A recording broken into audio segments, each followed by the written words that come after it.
us soon. Till then, I request your permission to start the meeting, sir. Yes, I think we should start. It's 8:30. Thank you, sir.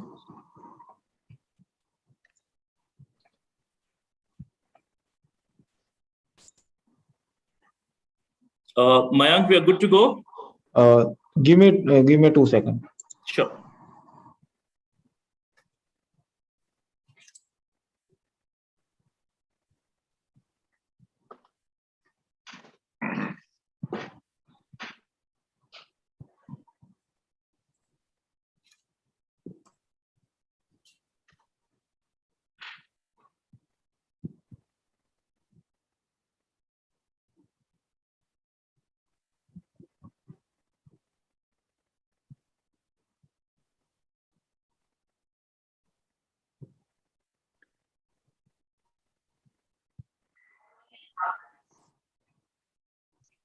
We are good.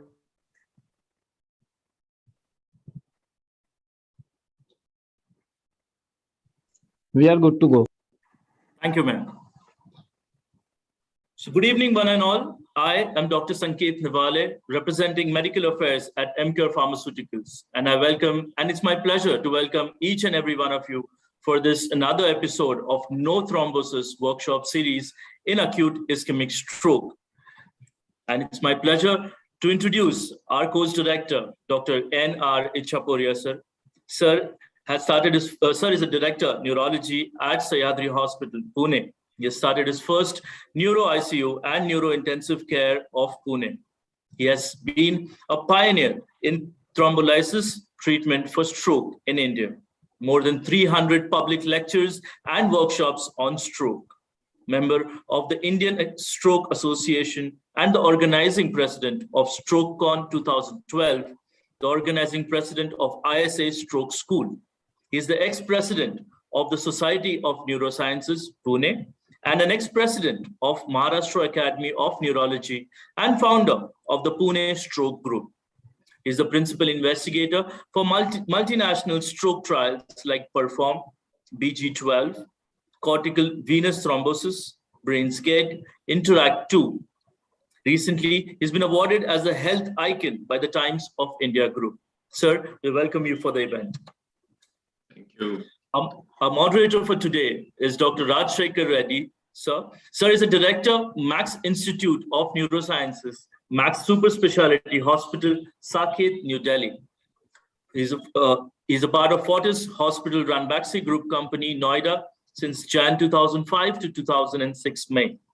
23 publications in national and international journals, participated as a speaker at multiple national and international platforms. Sir, we welcome you for the event. Our guest moderator for today is Dr. Professor Manmohan Mandiratta, sir. Sir is an ex-director, professor, Department of Neurology, Govind Ballabh Pant Institute of Postgraduate Medical Education and Research, New Delhi.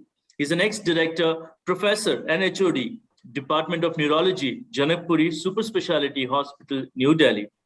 In terms of publications, he has more than 351 Google Scholar and citations of 55,983, 179 PubMed Index paper publications in high-impact national and international journals, such as Lancet, Neuroepidemiology, Neurology, Stroke, etc.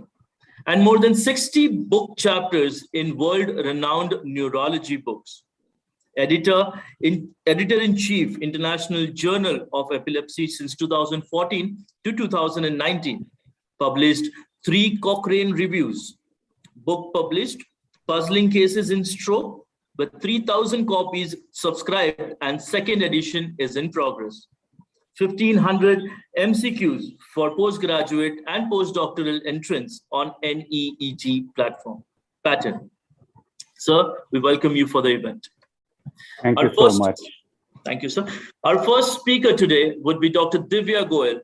Ma'am is a senior consultant and HOD neurology at SSB Heart and Multispeciality Hospital, Faridabad. She has 10+ publications in national and international journals, neurophysiology training experience in epilepsy monitoring unit and sleep lab, expertise in IV thrombolysis, administration of botulinum toxin, and plasmapheresis. Ma'am, we welcome you for the event. We have a second speaker, Dr. Sanjay Kumar Khaminwar, sir. Sir is an associate professor and HOD of Department of Neurology, Chalmida Anandrao Institute of Medical Sciences, Karimnagar. He is a consultant at Lotus Neuro Hospital at Karimnagar. He has thrombolized more than 150 patients till now. Sir, we welcome you for the event. With this, now I'll hand over the session to our course director, Sir Ichhapuria, sir. Over to you, sir. Thank you very much for this wonderful program. This is the third in the session in this program, and we've had some absolutely breathtaking cases. And along with Rajshekhar, and I'm sure he'll agree that we've had some wonderful discussions. And it has gone on into the night, and really we've had to stop talking. So I'm sure this session is also going to be the same. And I welcome both the speakers. And we are very happy that so many young people are taking part in thrombolysis and presenting their cases. And we are having such fruitful discussions. So now I hand over to Dr. Divya Goel to present her first case. Dr. Rajshekhar, would you like to say something? No, sir, I completely agree. And it's been very, very, enriching experience for all of us, the last 3 sessions that we've had. And I think the people who presented earlier had such subtle nuances of these cases that we discussed. And, the difficult problems that they brought up and we discussed. I think it was an all-round learning experience for everybody. I think everybody just gained so much. And I'm sure that this session today will also be the same. So, I think, sir, with that, you could ask them to go ahead and start the session. Yeah, and we welcome our dear friend, Dr. Manmohan Mendiratha. He's our guest moderator for today. And I'm sure he will enjoy today's session. And he will give his inputs as usual and make it more enlivening. Dr. Mendiratha, would you like to say something? Thank you so much. This is my first chance to be in this program, and I'm quite excited, and I'm honored to be invited by Dr. Sanket, his team, by Dr. Nasli, and to see good friends like Rajshekhar Reddy and the Goel. And I'm very sure, learning what has happened in the last 3 sessions, I'm very geared up to learn more and contribute whatever best I can. So with these words, I'll wish all the very best to the speaker, as well as the participants, and to all of us to update our knowledge further. Dr. Nasli, please. Yeah, Dr. Divya, could you go ahead, please? Yes, sir. Sir, first of all, I would like to thank all the faculty and Dr. Sanket for this opportunity. So just sharing my screen.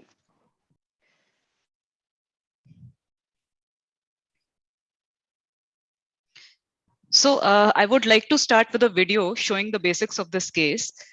This case presented to us within 4.5 hours of the onset of symptoms. First, I'd like to show you the symptom video.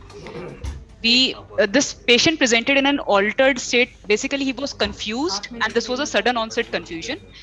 We were trying to ask the patients the name of certain things. For an example, I handed him over a coin, and I was asking, what is this?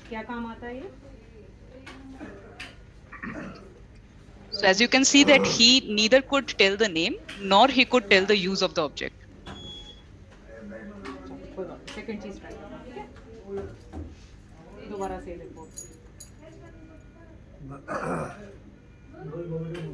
So the second object that we used were the bunch of keys. Again, neither he could name it, nor he could tell the use. लगाते हैं इसको किसी चीज में? नहीं लगाते हैं। हाँ, क्या करते हैं? लगाते हैं। किसमें लगाते हैं?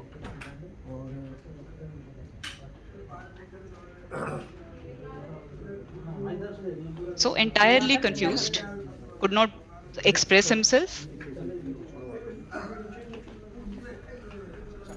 और ये भी करना है। ये बताओ, कोई बात नहीं। The third object coming up. अभी बताया था ना आपने क्या चीज़ है? हाँ शाबाश, बताइए। Pressure pain pain. So finally, after a great effort, he could name that it is a pen, but again could not name the complex objects like the cap of the pen.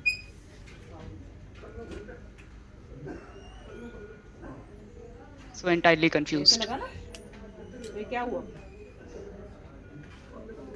So this was the introductory patient of the video of the patient, that he could not name the objects, he couldn't tell the use of the objects.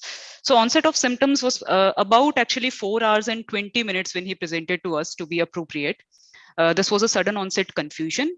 For the other aspects, his fluency, reading and writing, all the things were disturbed. There was a partially affected comprehension for the complex sentences particularly. In the next video, I'll be showing when we were testing the parietal lobe, I asked him to draw a clock. And as we can see that he repeatedly wrote 13 on the paper instead of all the numbers in the और clock. क्या लिखोगे इसमें? Arrow बनाओ पापा, arrow. So we asked him to draw basically the handles of the watch, and this is what he did. So the parietal capacity was also affected. Herein, we asked him to copy the clock as I had drawn a clock before him. So this is what he did. He wrote the number 9 and then 10. And then 10s are coming repeatedly. कोई बात नहीं, आराम से। So 112 is coming.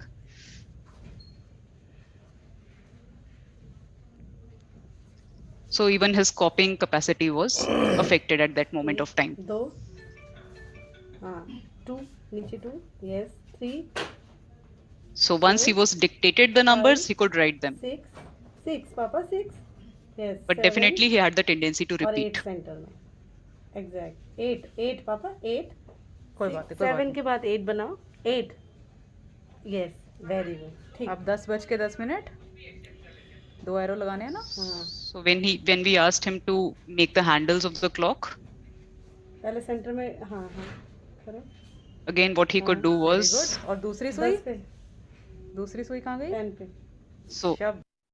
copying was a bit better than the spontaneous drawing of the clock. So we conducted his MRI, and this is the diffusion weighted image which showed a Sylvian infarct in the left side, the dominant side, and it was already 4 hours and 20 minutes until we conducted this MRI and all. So he was thrombolized with injection tenectase, 0.2 milligram per kg dose. So what happened was, in the initial phase, hemorrhagic transformation of the infarct occurred. Unluckily, I do not have that CT showing the hemorrhagic conversion of the infarct. It was a relatively late thrombolysis, and this hemorrhagic conversion occurred 2 days post thrombolysis. The patient was doing okay. His vitals were fine, but his confusion persisted even after thrombolysis till the day we discharged him on about the 4th day. So after 2 weeks, we followed up the patient, and this was the video that I recorded on follow-up. So this is follow-up at 2 weeks. और जी आपका नाम क्या है? राकेश चौहान। ठीक है, मैं कुछ चीज़ें दिखाऊंगी आपको, वो बतानी क्या क्या हैं। पहले ये क्या चीज़ है? ये पेन ठीक है। ये क्या चीज़ है? चश्मा ठीक है। और ये क्या ये चीज़ मग है? है गिलास है। ठीक है। अब एक पेपर पे मुझे घड़ी बना के दिखाएंगे, उसमें आपको 11:10 का टाइम दिखाना है। So the naming of the objects was perfect and fluent. दोबारा बना लो, कोई बात नहीं। Then we tested his क्या बात है, बड़ा बोला। clock drawing ability.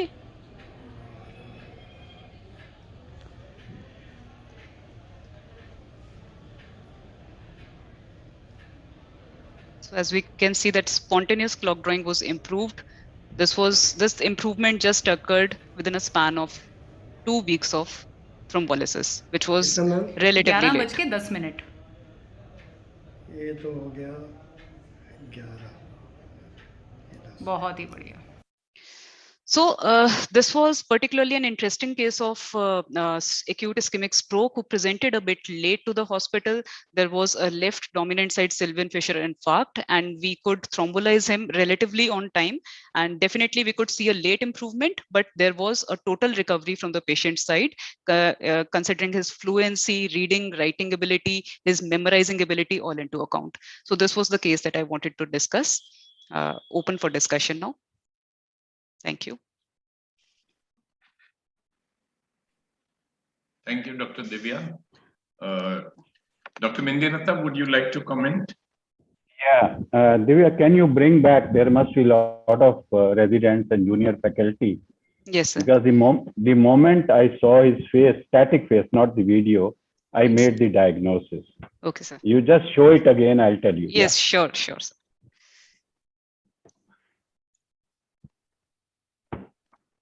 Just the first slide and static, not the video, just first photograph. Yeah. Yes, sir. Yes. Now there must be my neurology colleagues as well as residents here, maybe DM and D and the students. If you look at this face, this gives a very surprised, frustrated look. Look at the furrows on the forehead. And obviously today is a stroke, so one can imagine it's going to be a case of stroke. So seeing that, it appeared this is a expressive aphasia. Because if it was Wernicke's aphasia, person are usually jovial, not worried, no insight. While here is that insight is preserved and person is frustrated. When you are giving the coin for naming and also action like agnosia, he was feeling frustrated. So clinical sense, I'm saying, very important to know, in addition to therapeutic, diagnostic, a quick by the residents, second year or third year neurology residents and faculty, that this is anterior aphasia and most probably Broca's aphasia, where all those 6 items, what we say for Broca's aphasia, have to be tested quickly. The time may be short, whether MRI or CT protocol, whatever institute follows, has to be done, and you have done a wonderful job by doing within 4.5 to or little more. And I will discuss later about the therapeutics. Let my other colleagues also come in and pitch in and give their opinion. But this was very clear. This is left MCA infarct, most probably, or left MCA stroke, if not, or left MCA territory stroke, or whatever. Most probably ischemic, and it is in the anterior part of the MCA.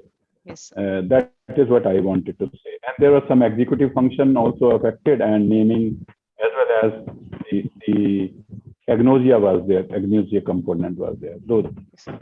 Yeah, please, you can stop, and then we'll come back to therapeutics later. Sure, sir. Thank you, Divya. Nice case.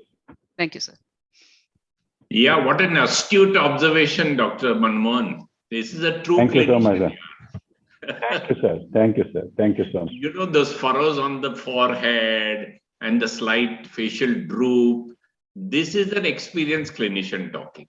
I mean, nobody else can. Thank you so much. Too good, too good. Thank you so much. Yeah. Dr. Divya, you did all these tests afterwards, or you did it when he came? Sir, actually, we didn't have that much of time. So we did thrombolyze him, and after thrombolizing, I carried out all the tests. Correct. So you know, message to everyone that fine, you do all these tests, but you have to do a quick clinical examination. You can't do a detailed clinical examination. Yes, sir. You have to do the NIHSS, and quickly you have to decide. Yes, so, you know, just looking at the face and just looking at the facial droop and just asking 1 or 2 questions, that's enough. Yeah. Sir, actually, in this case, we performed a CT only. And because of the sudden onset confusion, because we were already short of time, we injected him with tenectase, and all these procedures that the MRI carried out and the examination carried out, this was post-thrombolysis. If you've done the CT, Sir, just for the, actually ours also, hospital is also a teaching institute. So just for the students to see, this is a proper case of transcortical motor aphasia. His repetition was actually spared in this case. So we just wanted to make the difference for the students that just see the infarct and just see the case clinically also and correlate. So that was done later. Yes, sir, that was done later. What about the angio? Sir, MR angio, brain and neck vessels both was performed. CT angio you did at the beginning? No, sir, not CT angio in the beginning. Rajshekar? Sound. You are muted, Rajshekar. Sorry about that, sir. So I think that's very good. You made a good case here, and I think that you diagnosed very appropriately that there is an aphasia. So one of the learnings from this is that even if the NIHS is not very high, there are certain exceptions to the NIHSs. So aphasia is one of them. Apart from that, hemianopia and hemi-neglect can also be criteria for thrombolysis. So this is a place where I think that also should be a learning point for people, that in the absence of weakness, language disturbances merit thrombolysis if the patient comes in the window period. But in all such cases, I would like, sir was saying, that we would like to do a CT angio right at outset. If you've got a plain CT, which is normal, you're planning to do thrombolysis, you want to make sure that there isn't any major vessel occluded there. And then you go ahead and, of course, thrombolize. And then, of course, you've done all these, the clinical examination was very detailed and very good learning. Important to always say that right-handed person comes with such and such. That's another thing we often, while presenting a case, and residents need to be taught that, whether it is left or right-handed, there is important that they need to understand non-dominant, cross-dyphasias, etc., etc. So I think this was a good learning case, but important to remember, exceptions to NIHS rule is also a learning point for such a case. And the CT angio must be done at outset. And most of the time, if it's normal, it's fine, but at least we know where we stand. Okay? So that's very important. So, yeah, so you can go ahead and see. Dr. Manmohan. After this, sorry. Yeah, one aspect I want to ask Divya, and again, for the learning for each of us, all of us, and inter-institution, like between Max Sakir, BLK Max, or Dr. Nasli Institute, or Dr. Divya Institute. When did the tenective place? Was it when CT was being done, and CT has been done there itself, in that, or in back to ER, and there you gave the tenective place? Very important to know. Yeah. Yes, sir. Yes, sir. This is one thing, one advantage of tenectase, that we are thrombolizing the patient in the CT itself. We are bringing the staff with a full-blown syringe, and which was not possible with LT place. We are doing tenectase as a bolus dose in the CT itself. The CT picture comes in the CT room itself. We thrombolize. Wonderful, wonderful. Why I wanted, because thrombolysis is picking up in our country, and that's the biggest advantage with tenective place. Not only bolus, and without any other paraphernalia around, we can give it if there are no definite, very strong contraindication.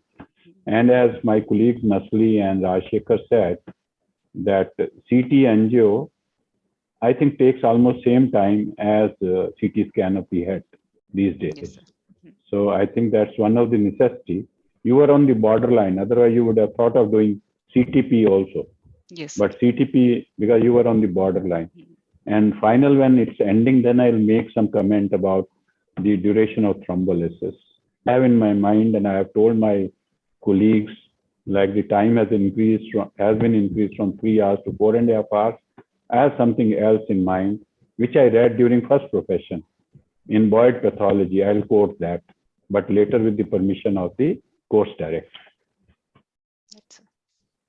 Yes, so then you thrombolize the patient in the CT scan. Yes, and what happened? Nothing, sir. His vitals were checked. They were all okay. The patient was still confused. We brought him out. And after conducting his clinical examination, after that thing, then we conducted an MRI just for the sake of it, just to look at the infarct size. So, okay, so pure academic MRI. Yes, sir, pure academic. Pure academic, okay. And then you said that there was a hemorrhagic conversion. Yes, sir. Was it a parenchymal hemorrhage, or was there a drop in the NIHSS, or there was no drop, or what was the clinical situation? Sir, there was no drop in the NIHSS, just that when we perform a CT 24 hours after thrombolysis to see whether there is any hemorrhagic transformation or not, it revealed a bit of hemorrhagic transformation on the first day itself. And then, but there was no drop in the GCS. The patient was totally conscious. So then that is irrelevant, actually. Okay, sir. Okay, sir. You know, we shouldn't worry about those small little dots here and there, right, because sir. that is a sign of reperfusion. And if there is no drop in the NIHSS, and if it's not a blob, you know, like a parenchymal hemorrhage, don't worry about it. Right. This is seen very, very often, and it has. I mean, the clinical significance is that, you know, reperfusion has occurred, but it doesn't produce any problem. You know, people get worried, oh, there's a hemorrhage in the brain. Actually, it is irrelevant. So don't, right, I mean, this is for the juniors to understand that we don't need to worry about these things. Right. And, you know, there is that Heidelberg classification, if you know, of hemorrhage, hemorrhagic infarct 1, hemorrhagic infarct 2, PH1, PH2. So where would you classify this? Sir, I think it was class 1 only.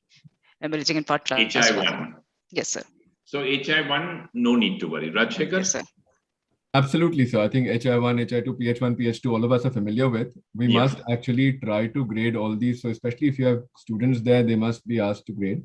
And I think practically all infarcts will have some degree of hemorrhagic transformation. Yes, sir. And there's sometimes luxury perfusion also gets misinterpreted as HI1, you know, because, and even as HI2, because relatively the tissue around that is looking a little more hyperdense as compared to the hypodense, you know, infarct. So that is also something. Sometimes we put Hounsfield units and actually see, is this hemorrhage or is this just a, you know, you ask the guy at the CT scanner to just do that, because sometimes one is afraid and then you hold off the antiplatelets for a few days thinking that, you know, this might get worse and things like that. The other thing that we need to remember of note here is that it's likely that embolic infarcts are more likely to have a hemorrhagic transformation. So we would probably in such a situation be very aggressive in trying to look for any kind of cardioembolic source. We've already probably done CT angios a little later and seen nothing there. Then I would probably want to be a little more aggressive, make sure the Holter is done, make sure no cardioembolic source. So this is a very, I mean, you know, kind of infarct that you see seems to be something that has emanated from the heart. So that's another thing that you must remember.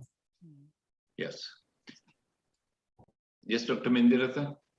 Yeah, I will blindly endorse what Nasli said. Why blindly? Because it's so well known that there are 3 types of infarcts after ischemic stroke.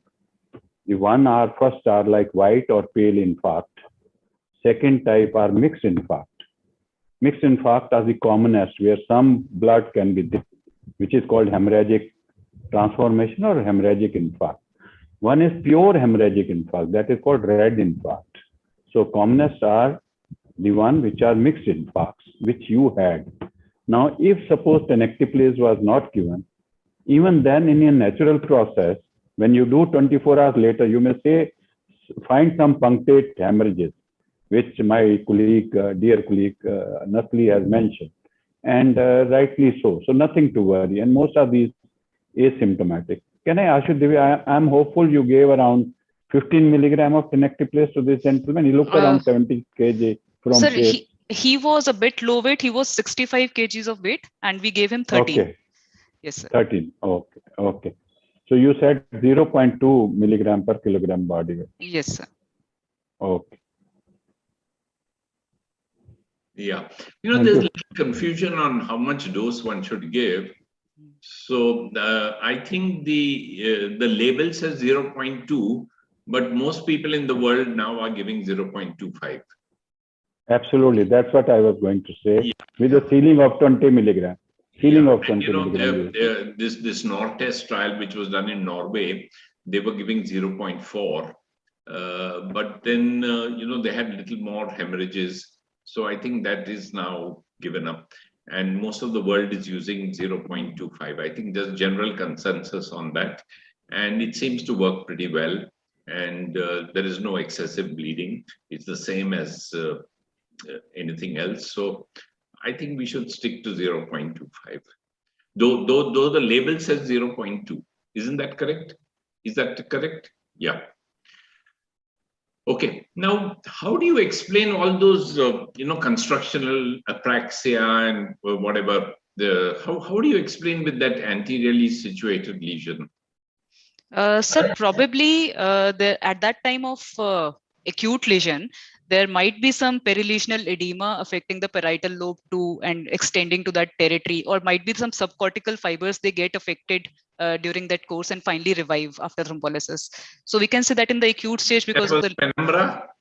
Yes, sir, penumbra zone basically. You think that was a penumbra which has now reversed? It might have been salvaged by the thrombolysis, but I cannot go for surety, sir, because I didn't perform the perfusion image.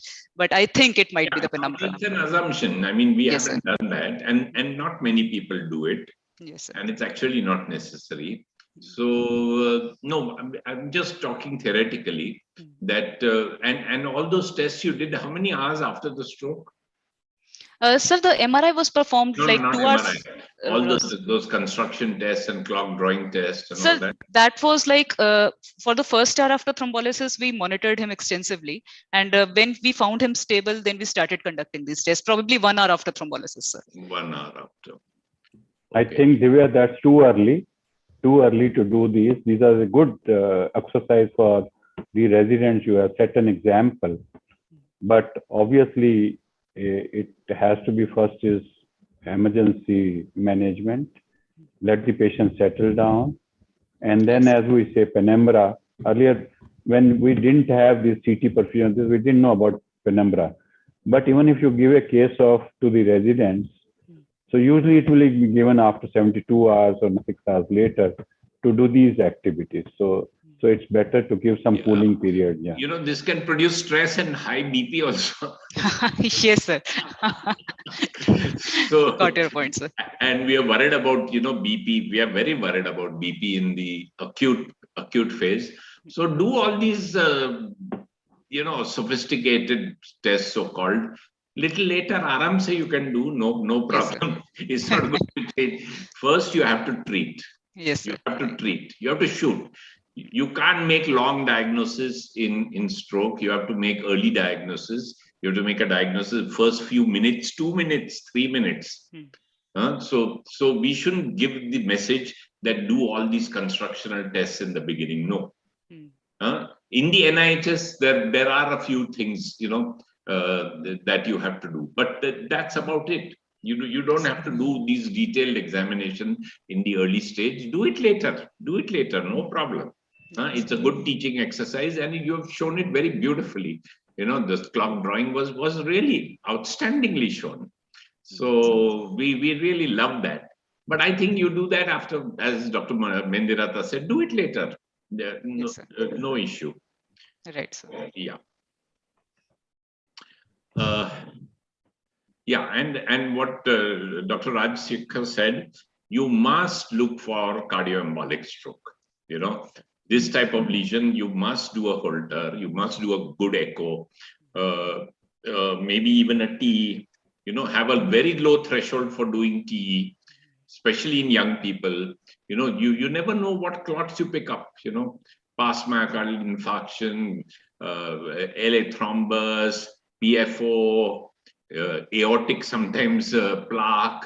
So, have a very, very low threshold for doing TE. Transthoracic Doppler, of course, you must do. But for TE also, you should have a very low threshold.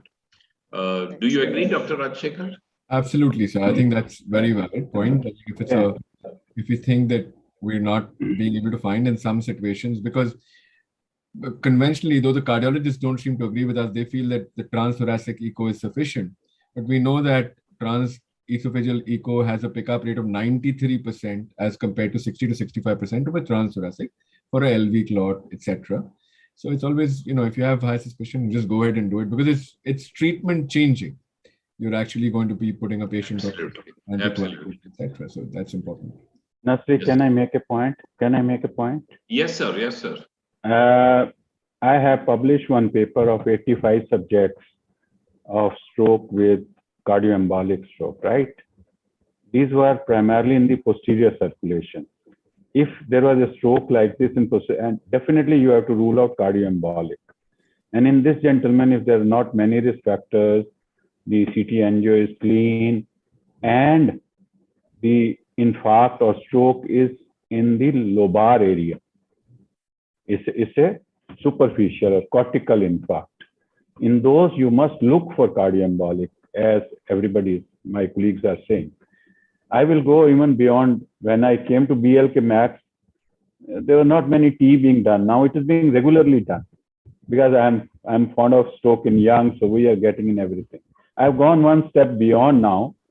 Even cardiac MRI is more sensitive and superior compared to TE, because TE is invasive, it is uncomfortable, and many cardiologists are not willing to do TE, or they say. But cardiac MRI, if patient can hold breath for 1 second, cardiac MRI is far superior. And we have also included one article in our puzzling cases in stroke recently, that silence is not always golden. What Rajshekhar said, what was there is stroke in young. No clue from where it is coming. When we did TE, there was a myxoma sitting in that child.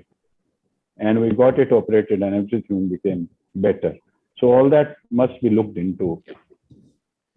Point well taken. I think we are not using cardiac MRI as much as we should. So, you know, what you have done, I think, is pioneering in a way.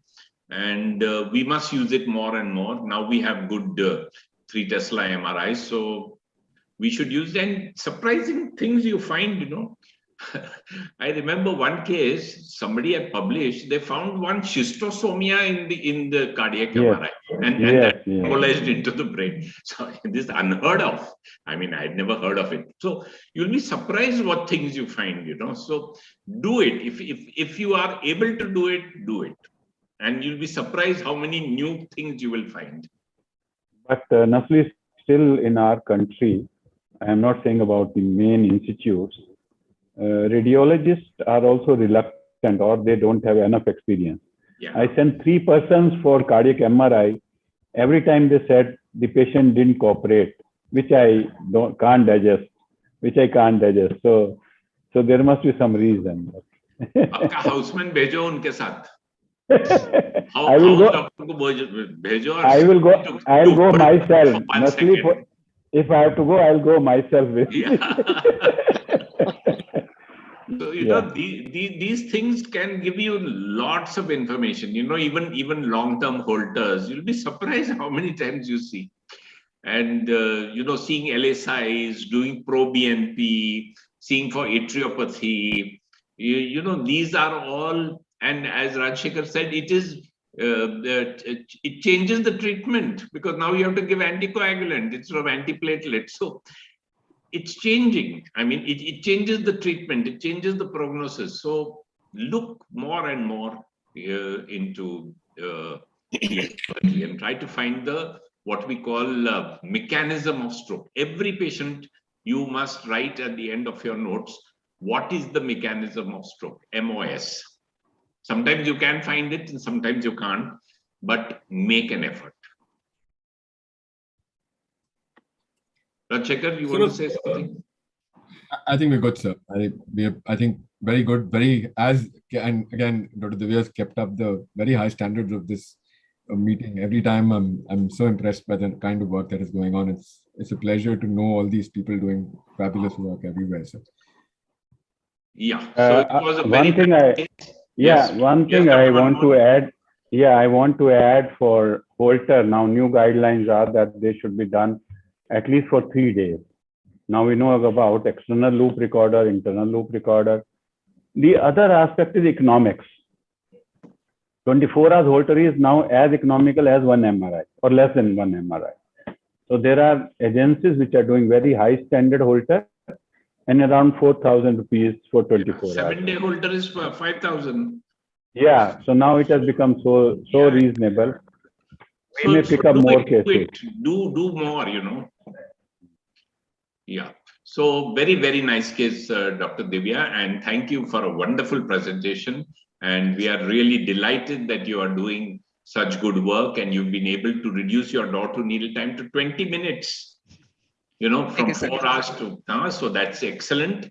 And keep it up, and now bring it down to 15 minutes.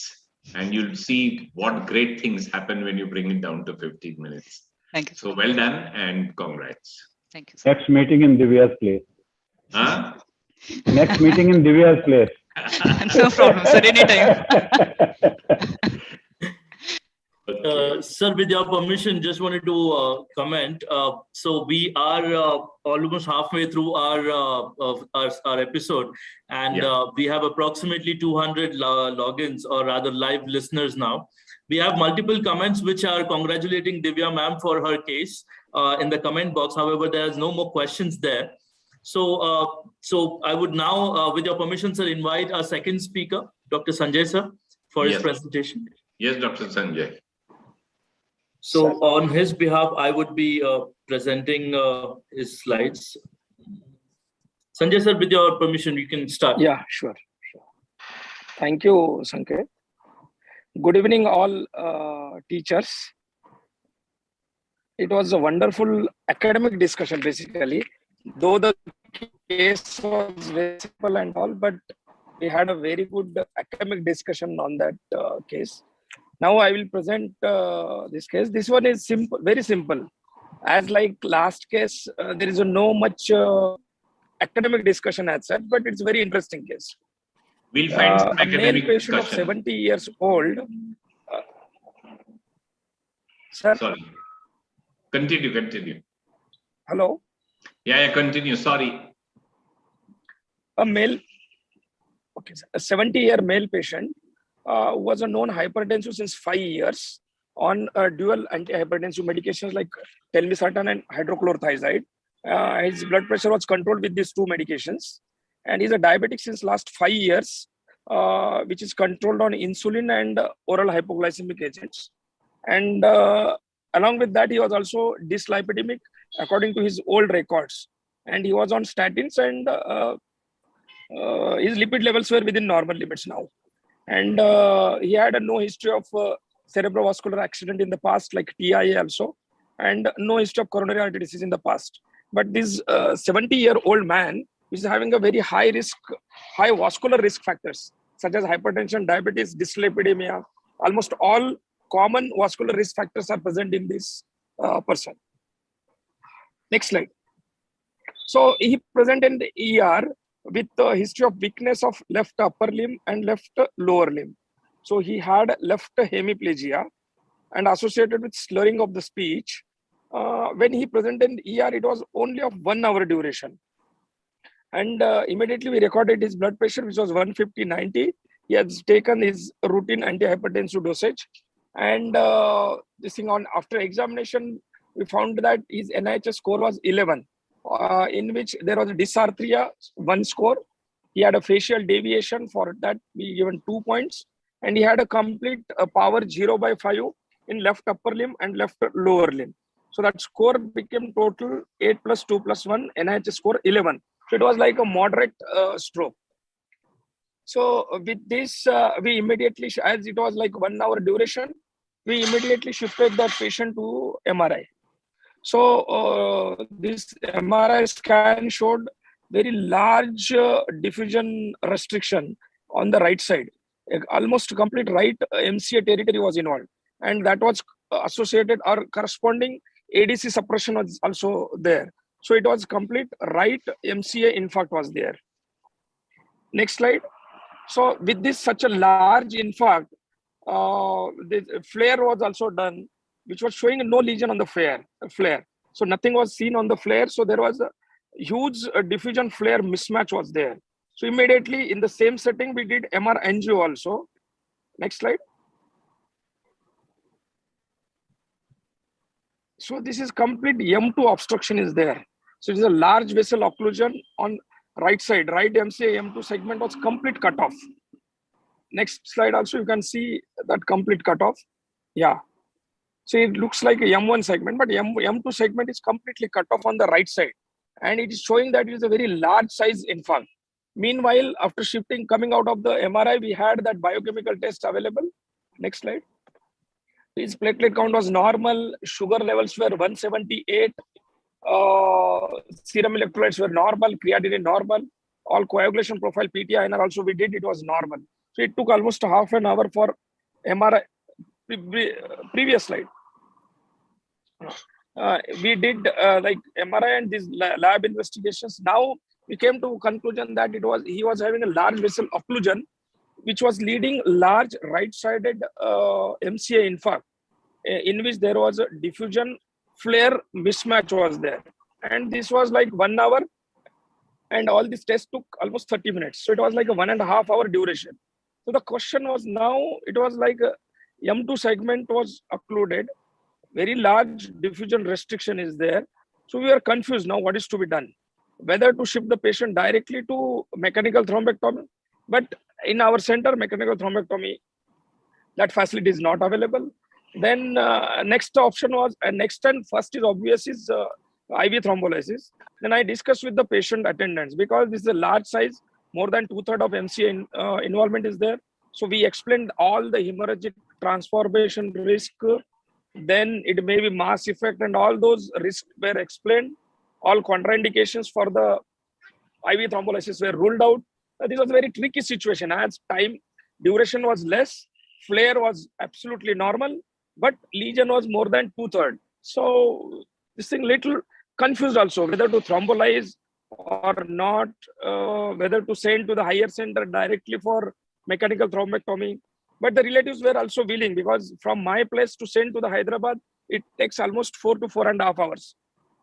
By the time that infarcts will be settled down and all those things, so they were agreed, go ahead, sir, with IV thrombolysis. Then within a time of 5 to 10 minutes of counseling and all, we immediately thrombolized with, next slide, 0.25 milligram per kg body weight tenictase we used. Almost his weight was 60 kg. So 15 milligram injection was given, bolus over a period of 1 minute. Then to my surprise, his power started improving over a period of 15 to 20 minutes, next 15 to 20 minutes. And at the end of 1 hour, his NIHS became only 1. He had only dysarthria. His power improved completely, almost 4+/5 in both upper limb and lower limb. Facial deviation disappeared. And the only thing remaining was the dysarthria. He had only slurred speech. And after 1 hour, he started walking without support. Next slide. So this was after 2 hours, we did again this thing for academic purpose only I did, because patient had complete recovery. But again, MR angio was done, which showed that M2 segment was completely recanalized. There was MRI angio was completely normal, and patient improved very well, started walking. So it was like a miracle for me, because this was a case for mechanical thrombectomy, but it got recanalized completely with 0.25 milligram of per kg body of tenictase. Next video is there. She started walking without support. Actually, previous that power zero video I not recorded that time actually. And another thing I missed is MRI brain after 2 hours. That diffusion, whatever that restriction was there, it was restricted only to the insular cortex. All the diffusion restriction, whatever more than 2/3 territory was there, it disappeared within 2 hours only.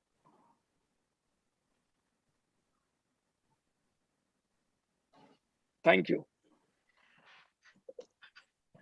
Absolutely wonderful. Thank you, sir. This is called VENI, very early neurological improvement. This occurs in about, I don't know how many percent, 15% to 20%. 15 to 20%. Yes. Yeah, 15 to 20%. But there are certain points I think which we need to talk about in your presentation. First is, if he has come within 1 hour, you don't need to see diffusion flare mismatch. See, that is for wake-up stroke, and that is for stroke of unknown time onset. For acute stroke coming within 1 hour, there is no point in doing flare, this, that, and wasting time. See, time is of the essence. Sir, actually, actually the patients in our area, they are illiterate, sir. Most of the time, they don't know onset of the deficit, because they will keep on telling 1 hour, 2 hours, 3 hours like that. But we cannot believe that exact onset of duration in our patients, sir. Because most of the times what they say, they will tell 2 hours means, no, sir, only 1 hour.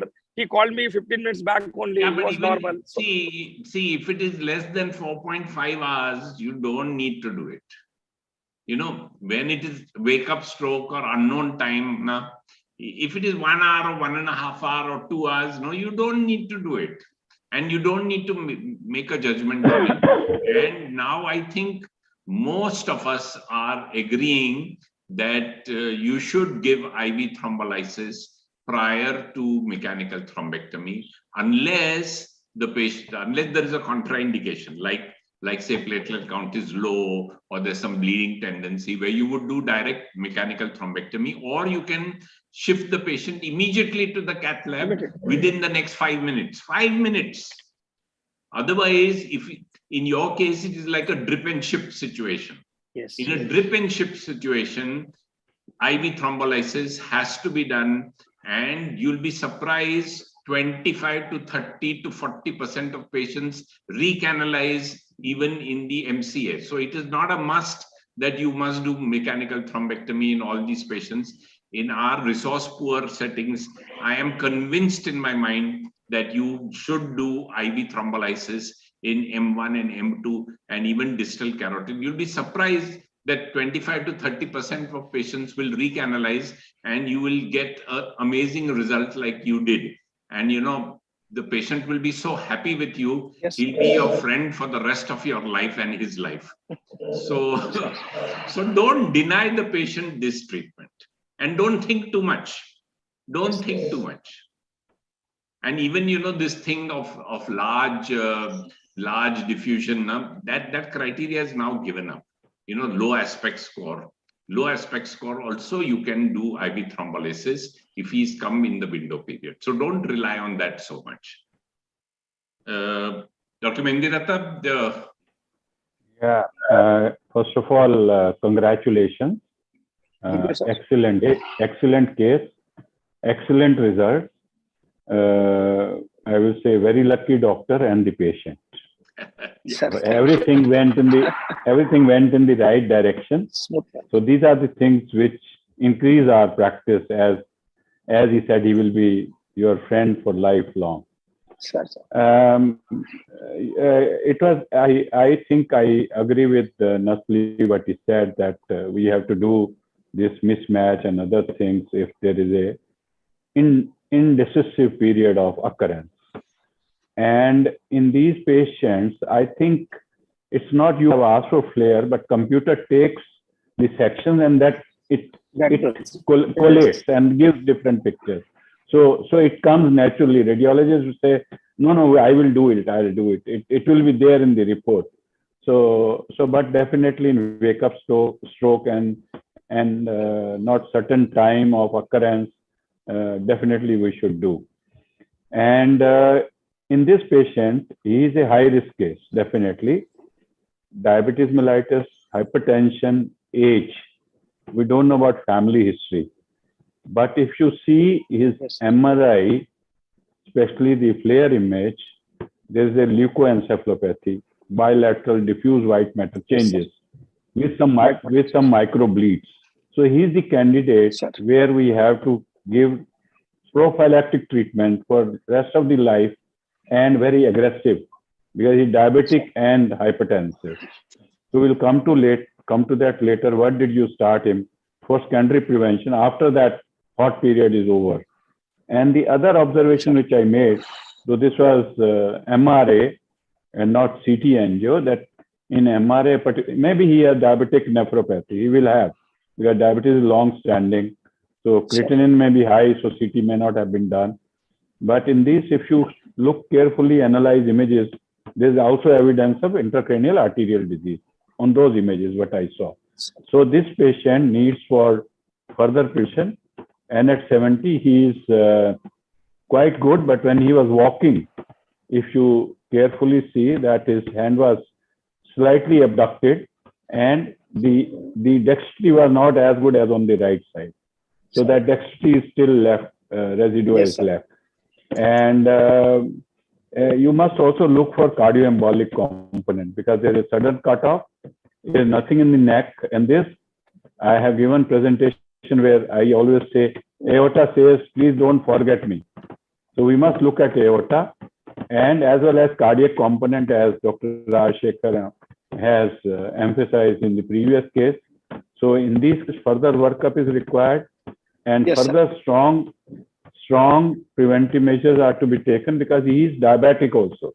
Yes, sir. The strategy will be different in hypertensive versus diabetic and hypertensive. So I will ask you, what did you start later on antiplatelet drug? Single or dual? Sir, dual, sir. I started on dual antiplatelets and statin of 80 milligram atorvastatin. After how much time? After how much time of thrombolysis? After how many days? 24 hours we started, sir. 24 hours. Okay, and the check CT didn't show any hemorrhage? No hemorrhage, sir. Nothing. Only that insular cortex part was. Yeah. Rajshekhar, I think you are making a point. Rajshekhar, please. No, sir. I think that was again a very good case. But two things that I want to emphasize here. One is, when we are worrying about the size of the infarct, unfortunately, when you do it very early, invariably MRIs will tend to show a larger stroke. So this, obviously, if you've done a CT scan, you may not have been so frightened. So one is, of course, the learning points that might come across in such a situation is, we must also be able to recognize early CT scan signs of a large stroke. And maybe because this is so early, when you did a CT, if you had done a CT scan, you would not have seen the early changes, and you would have thrombolized and the patient would have done fine. I'm trying to say that our worry came about because the MRI was done and we see this large area which is, at risk of infarction on the diffusion weighted image. And like Dr. Ichapuria said, that, by and large, we're looking at diffusion versus flare mismatches in patients with stroke of unknown symptom onset. So SUSO, or what is called a wake up SUSO, or a wake up non-SUSO, and all that stuff. Now, the pros of diffusion flare mismatch, largest trials have been done for intravenous thrombolysis trial. And there's not that much evidence for endovascular if you look at a diffusion flare. I mean, there are three things that we're looking at. We're looking at time of onset, we're looking at size of core and size of penumbra. Three things that you look at. And diffusion flare mismatch is easy after, for me, it's always CT head with a CT angio neck and brain vessel. But suppose I had to do an MRI, I would choose flare diffusion mismatch because it's easier than perfusion imaging. You're not using contrast. There's also, at the end of the day, sometimes one of the cons of diffusion flare mismatch is that sometimes you will miss patients if you get scared who will benefit from IVT, in spite of the fact, like this patient, for instance, you're worried that, if you give him IVT, he may not improve with proximal M1 or proximal M2 or, distal IC or IC occlusion. And like Sir said, when you give them IV thrombolysis, they do get better. So I think the learning here is two things. One, if I know we prefer to do CT scans, that's my way of looking at things. If you have some quick sequences of MRI, which you have sort of standardized in your center, you can do that.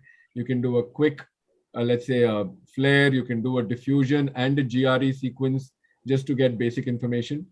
And when you thrombolize these patients, like we've seen, IV thrombolysis, even in patients with large vessel occlusion, especially so with tenective plays, there have been very good results. So that's also a good learning point from this case. Yeah. I will make one more point, that if you are swinging between 4th and 5th hour, whatever the scientific guidelines are, at that time mismatch, like suppose you think it's 4.5 hours just crossed, then nothing like 4 hours 31 minutes or 4 hours 32 minutes. So if you are swinging between that time definitely mismatch may be of help. That if you plan that you may have to go for the mechanical thrombectomy.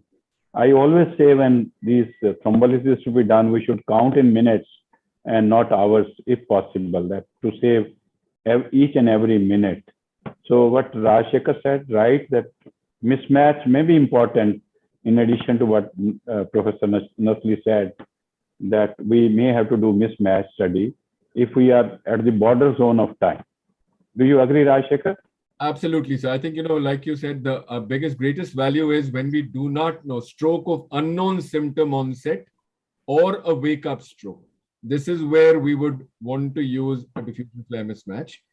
And, unfortunately, there are not a lot of stroke studies where MRI has been used as the initial modality. So how much actually these diffusion things change is not well sort of, at the moment known, because let's say if you have 100 strokes who come in within 1 hour and they all have MRIs, we may see diffusion restriction in a large amount of them. And then, you thrombolize them and you don't see very much later because it's completely recanalized. The diffusion change completely reverses.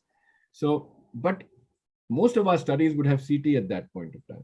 So when I say that, I mean, if we have a larger number of studies with early MRI, then we may see this more frequently, the kind of picture that he's showing us. It's not a very common thing to do. That's the thing. And I understand that there are now people using MR sequences, but one of the learnings from this is also that if you see a large change on MRI early, you should not get too worried.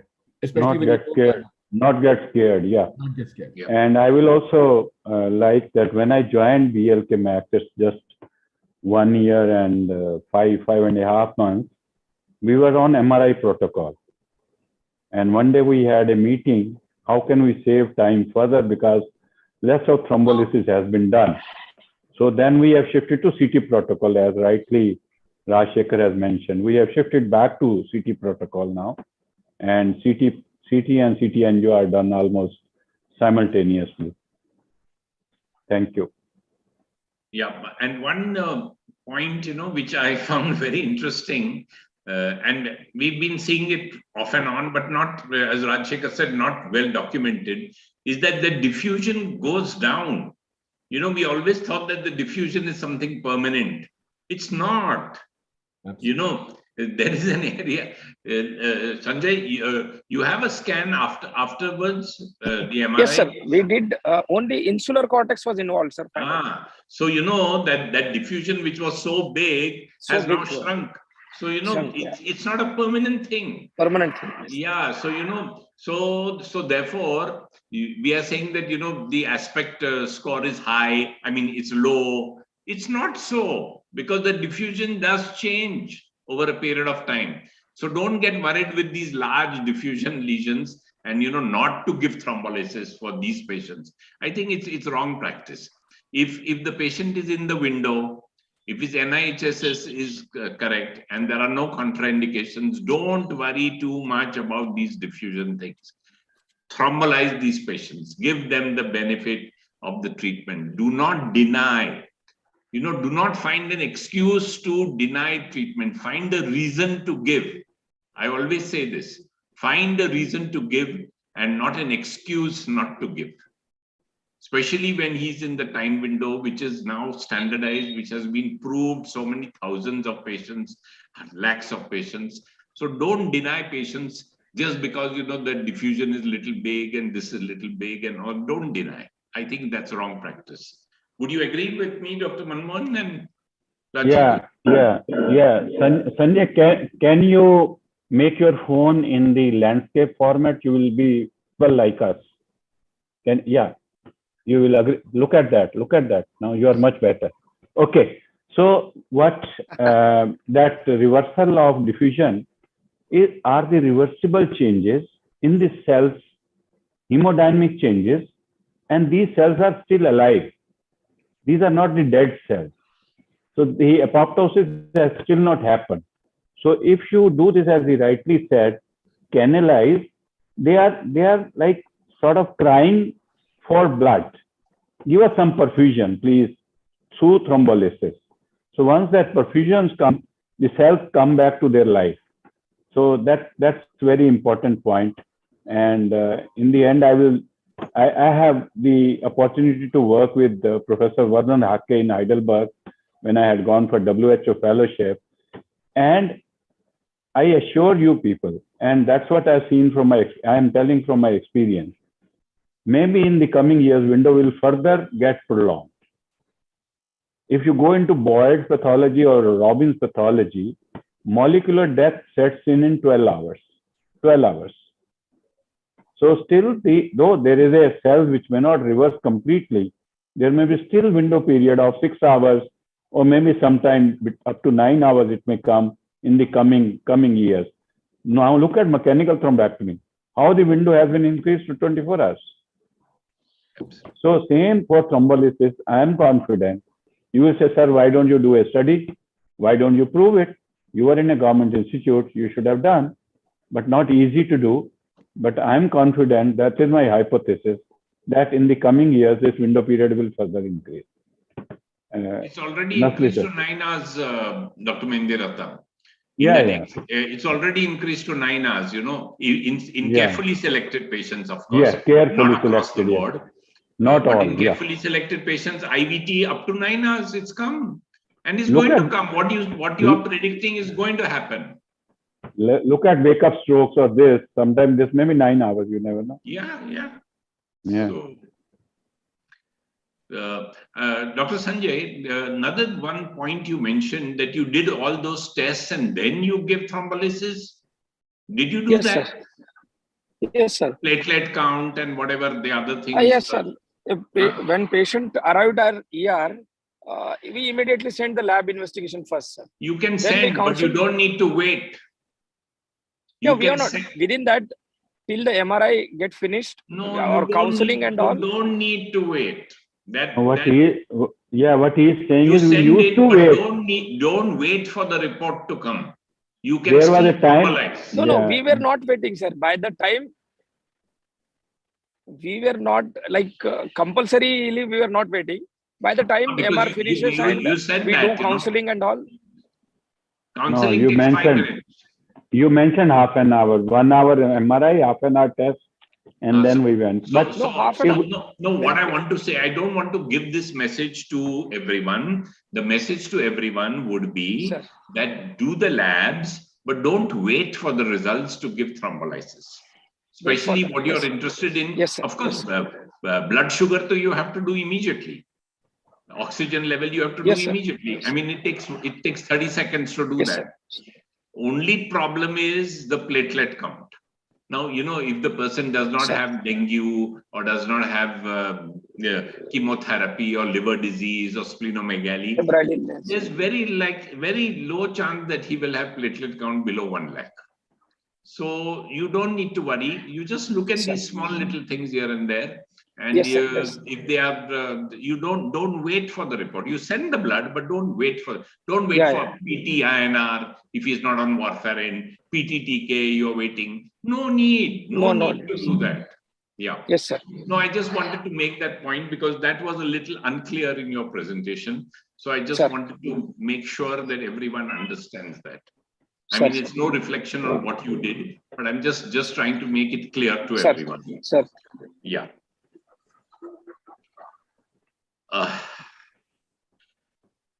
Dr. Manmohan, I think you will be the best person to sum up the meeting today. Oh, thank you so much. That's a great privilege I have been given. So I am the first time in the team, and I'm given a chance to open and close the inning. That's so nice of you, Natli. I appreciate that. So we had 2 cases which were very interesting. And Dr. Divya presented a case of ischemic stroke. They say as soon as patient comes in emergency room, you should do a quick workup, including vitals, and quick workup to see there is no mimics or there are no chameleons. Once we have done that, the therapeutic should not be delayed if the patient is comfortable and suitable for thrombolysis. Now that case, in addition, she did some, we asked the residents to do lobar function, and that was really very impressive. The message was that definitely if you have MRI, fine. Otherwise CT, and 1 or 2 spots here in the infarct zone, doesn't matter if there are hemorrhages. Even in NINDS, it was known that there were 6.4% chances of hemorrhage, but only 0.6% was symptomatic. So asymptomatic hemorrhages are quite common. That should be the message we should go. And we should encourage more and more physicians and people who are the first recipient of the case to practice thrombolysis. They can be trained, and especially with connected players, life has become so easy. So easy. Even when the consultant is not reaching the emergency room, they will tell the resident, start this quickly, I'm coming. That's what we are doing. Now, second case by Dr. Sanjay, again was MCA infarct, but he has to do something different. So it was on the opposite side what Divya presented. It was on the right side. So that was, Divya case was left side, this was right side MCA infarct with the left hemiparesis, with dysarthria and facial weakness. And that also very early it has been done. Door to needle time was quick, if not the fastest. And the response was very rewarding, very, very rewarding. But in both the cases, as my colleague said, Nasli and Rajshekhar, that we also need to do a good workup. Still, you may end up as SS. You never know. Still, you may end up as SS if, like, carotids were clean and cardiac cause should be ruled out carefully. And in your case, it was young person, I think. So APLA and other hemophilias, thrombophilia should also be ruled out. Sorry, not hemophilia, thrombophilia should be ruled out. But that's only after the routine test done, scanning not only vessel but aorta, cardiac chambers, etc. Up to the ascending and arch of aorta. That must be fully done. When you are assessing a case of stroke, except with the acute management, prevention is very important. Not only medical management, but also rehabilitation is very important. And the most important is never forget also to look at target organ involvement. The patient who is diabetic and hypertensive, diabetes and hypertension is for whole body, not for heart and brain only. So in those situations, you must carefully look for eye, you must carefully look for kidneys and the peripheral vessels. So there should be a comprehensive workup. And though the thrombolysis is very rewarding, but we need to be responsible for the prevention of these type of episodes in the patient and prevention of other complications which can arise as a result of a number of risk factors. And I once again congratulate both the presenters, wonderfully conducted by the course director, beautiful comments given by Dr. Rajshekhar Reddy, and educational support from Emcure, which is always on the forefront for the academic activities. I think, Nasli, with this, I'll say a big thanks to everyone, and final word will be from your side. Thank you, Dr. Menjelota. Very well summed up as usual. I think Rajshekhar will also agree that we've had a wonderful discussion and we discussed so many points, and I think it is very educative for everyone, including all of us. And we must thank Dr. Sanket and Emcure for getting this program together and reaching out to so many hundreds of neurologists all over the country. And I'm sure they will benefit a lot by these discussions. At least we hope that they benefit. So thank you once again very much. And back to you, Dr. Sanket. Thank you, sir. Thank you. Sir, firstly, I would like to say that it's been, this is the third meeting that we're doing. And being on the virtual platform, most of the companies or most of the hosts like me would say that there are so many logins. However, I would like to corroborate saying that in those logins, we have so many good comments from most of the participants, mentioning about the flow, mentioning about the discussion, mentioning about the way we are conducting this event, which is less of I would say, which is more of content and the rich content that flows in this meeting. rather than any other specific discussions. So also, sir, thank you, our course director, Dr. Nasli, sir, for being there and giving your expert comments. I would like also want to thank Dr. Reddy, sir, who had been there from our first meeting and has been an expert, in terms of, I would say, the jugalbandi that you have between the course director and you. I think it's fabulous. I especially want to thank Dr. Mendirata, sir, for being present for today's event.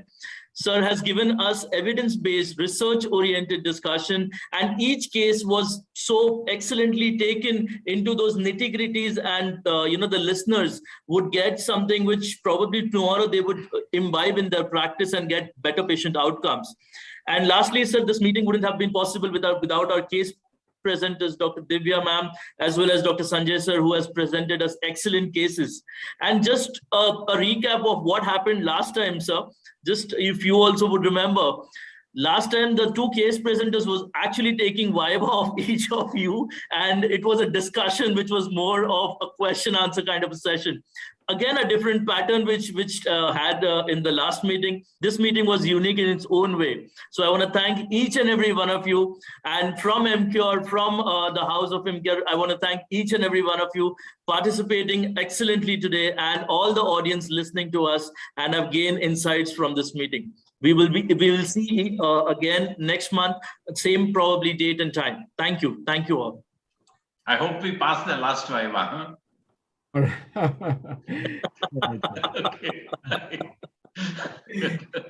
Bye, everyone. Good night, Thank you. good night. Thank you, everyone. Bye-bye. Bye. The match is pretty interesting, I believe. Good night.